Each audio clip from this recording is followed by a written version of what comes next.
Skyrock pour les militaires. Et on poursuit notre point sur les opérations menées par les troupes françaises la semaine dernière. Place à l'Europe ce matin.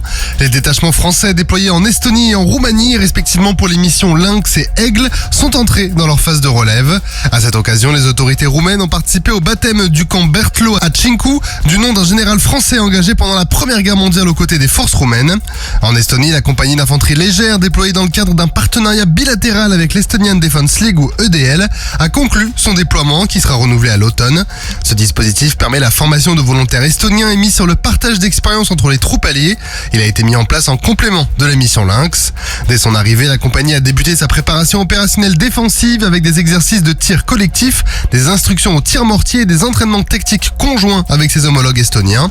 Durant son mandat qui a duré 3 mois, cette compagnie armée par le 2e régiment étranger de parachutistes a réalisé de nombreux entraînements centrés sur le combat avec l'EDL. Elle a surtout endossé le rôle de force adverse dans différents milieux, des marécages à la forêt en passant par des tranchées très utilisées dans la région. Ces séquences de combat ont permis à l'EDL et à la compagnie d'infanterie légère de consolider leurs capacités opérationnelles pour la défense collective.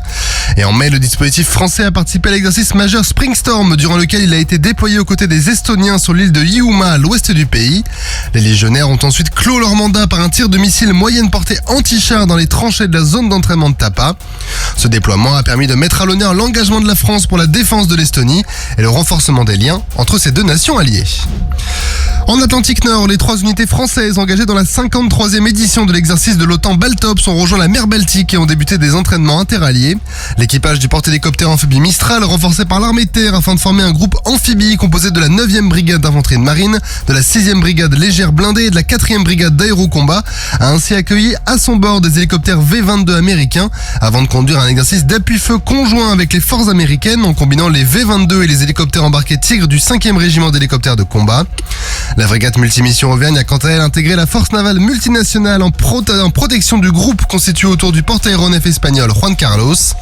Enfin, le bâtiment base des plongeurs démineurs de l'Atlantique Styx et son détachement de plongeurs ont débuté l'entraînement aux côtés d'un détachement de plongeurs démineurs belges. La fin de semaine a été marquée par un entraînement à la neutralisation de mines dérivantes par largage de plongeurs depuis un hélicoptère américain MH-60.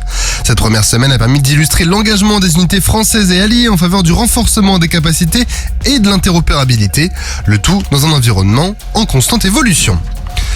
Et en Méditerranée orientale, les armées françaises poursuivent leur déploiement dans la durée. Ainsi, le bâtiment de commandement et de ravitaillement Somme, actuellement navire amiral du Standing Man NATO Maritime Groupe 2, poursuit ses patrouilles dans la zone. Par ailleurs, depuis le 28 avril, la frégate déployée dans la zone a conduit plusieurs activités de coopération opérationnelle avec les armées chypriotes. Elle permet également de maintenir l'appréciation de situation au profit des armées françaises. Et enfin, de nouveau en Roumanie, le détachement de la flottille de lutte contre les mines a achevé sa participation à l'exercice de guerre des mines Eurasian Partnership MCM qui était organisé par la marine roumaine. Cet exercice a permis la neutralisation de 2 mines allemandes issues de la Seconde Guerre mondiale. Sur terre, sur mer, comme dans les airs. Skyrock PLM, en équipe avec Uneo, la mutuelle des forces armées.